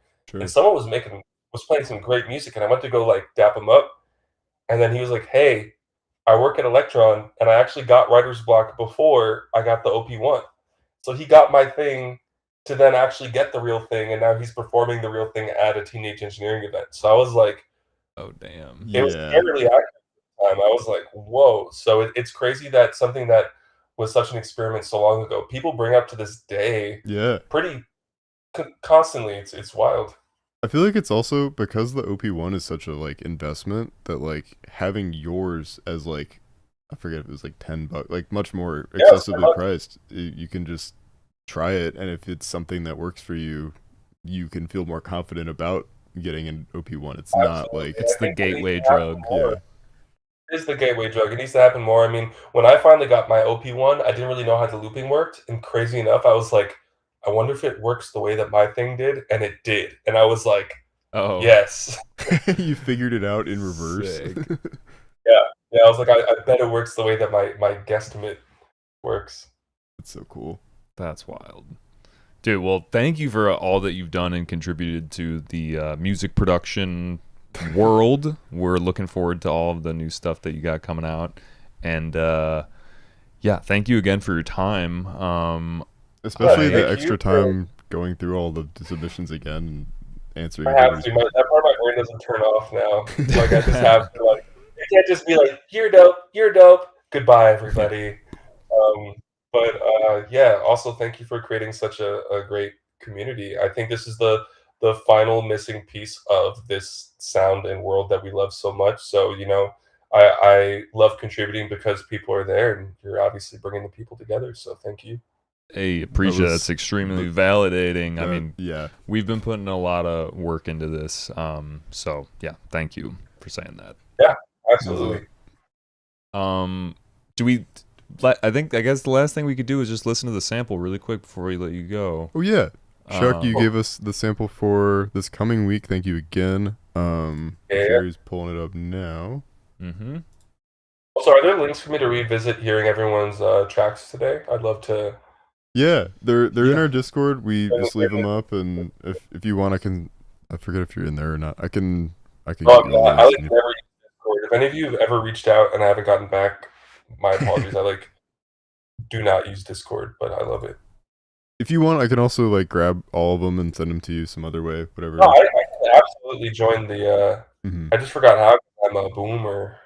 I found an instrument from the 80s. It's something on Discord. That's my sample. Plugging my own voice would be insane. Dude, we have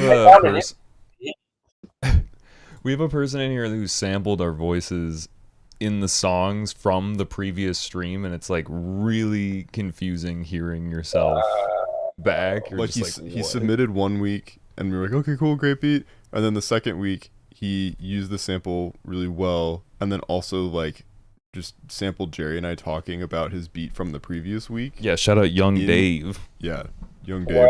Really disorienting. I'm sure he'll go back through, listen to this stream that he did not submit to, and be back with. Yeah, he was sad that he couldn't submit this week. He was on vacation or some sort. I think spring break or something. Yeah. So I got the sample pulled up here. Let's listen to this real quick.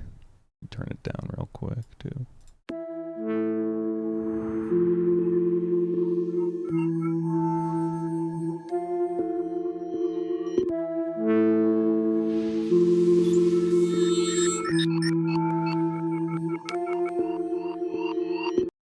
Spooky. Ooh, fun. Yeah.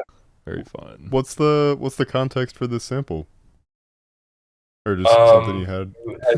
You had sent me a text for the sample in an appropriate amount of time, and then the night before I remembered the text, and so I opened up Ableton, and just like the deadline thing, I was like, all right, do what you can do, and I think that sample does stand for, like, in my instinct, I like to make something that is atmospheric, sounds like a journey's about to begin, enough unpredictable sounds that you're like, where's this going? But then enough of like a calm flow that you don't feel too like ungrounded. So that's kind of like my favorite parts of production in a nutshell too.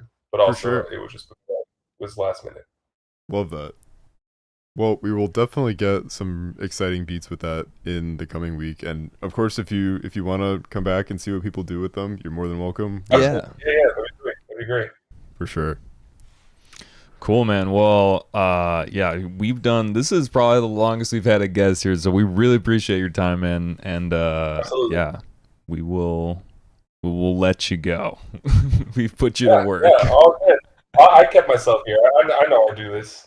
No, it was such a treat to have you, Chuck, and your insight and input on everybody's submissions is more valuable than you know, and we wish you the best. And would love to see you in Chicago sometime soon. That'd be awesome. Yeah, I love Chicago. I need to be back soon. That'd be great. We will have to figure something out for that. Yeah. Yep. All right, man. All right. Well, thank you again. We'll catch you later, man. Thank you, everybody. Best wishes, Chuck. Thank you. Later. All right. Bye. Bye. Incredible. We love Chuck. That was great. That was really like a thinker. If anybody I know last week you mentioned we should drop the sample in the chat now that everyone's fired up, so I'm just gonna go ahead and do that while we're here. Oh yeah, if you guys want to mess around, if you're feeling inspired, it will be dropping momentarily. Also, I'll take this moment for the people that are still in here.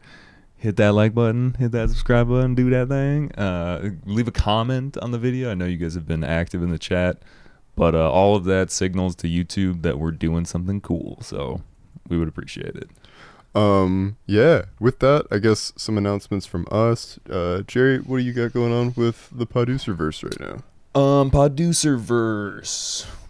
Let's see. I didn't put out an episode this week. I was dealing with some scheduling logistics, but I will be putting one out next week earlier. Mm-hmm. That's going to be with Ben from The Real Ones. If you're a Chicagoan, you probably have heard of The Real Ones.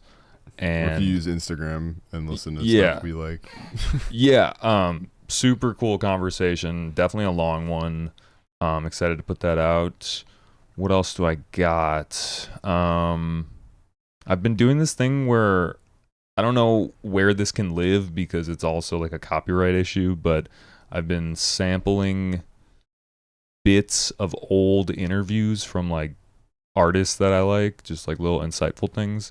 I'm calling it like interview crate digging. Mm-hmm. And those are going up on YouTube and TikTok and like probably just Instagram stories, but those have been fun. I think that's kind of it on my end. Cool. Yeah, I think that's it. All right. Yeah, great. All great announcements. We've got, I think, so after tonight, we've only got 5 more beat battles. So if you haven't participated, we'd love to hear from you. If you've been participating, we'd love to keep hearing from you. And we're going to try to get these really just wrapped up with a bang, and to try to keep having more amazing guests like Chuck on, and just find more ways to give you guys some value with these. Especially now that it's getting warmer out, we understand that everyone's starting to get busier, and just really appreciate every week that we get really cool beats from everybody, and want to give that back to you in a way that is meaningful. Right after this, again, Guest and Aubrey Black are performing at the Whistler in Logan Square, if you feel like hopping over. Jerry, you also have... Oh, wait, that was last week. I did not update that. Let's say it again. No. For me personally, as a lot of you have seen, I'm playing at What So Not tomorrow. I'm on from 10 to 11:30, so I've got quite a while, and send me beats if you want me to play them. My set's mostly done, so I'll try to squeeze in what I can, but if not, I'd love to see you. And also Super Future, our judge from last week, is performing tomorrow night, so if you don't like me, go to that show. Yeah, there's a lot of options this weekend. We got a lot going on. It's also St. Patrick's, so stay safe. Yeah, and be don't careful. end up in the river, because you might disintegrate or drown. Yeah, be careful out there. Yeah. That's pretty much all we got. It's starting to get warm out, and we hope you get to go outside and enjoy being in person with each other. Yeah. I don't think I got much else, but we appreciate y'all, and this has been very fruitful, in my opinion, just doing this. It's a lot of inspiring music, and also just like good conversation, and helping me like orient, because I'm gonna start producing music more, and I just feel like all of this conversation has helped me think about like what I want to do getting back to it. So get in the Chuck lessons, man. Everybody, if you're still in here, go spend 2 hours with Chuck. It's so worth it. For sure. Yeah, I feel like we just got like a free version of that, which is amazing. That's why I'm like so thankful. It's like Ableton therapy. Yeah, really. But yeah, I think that's it, guys. Thank you again, and we'll catch you next time. See you next week. Peace.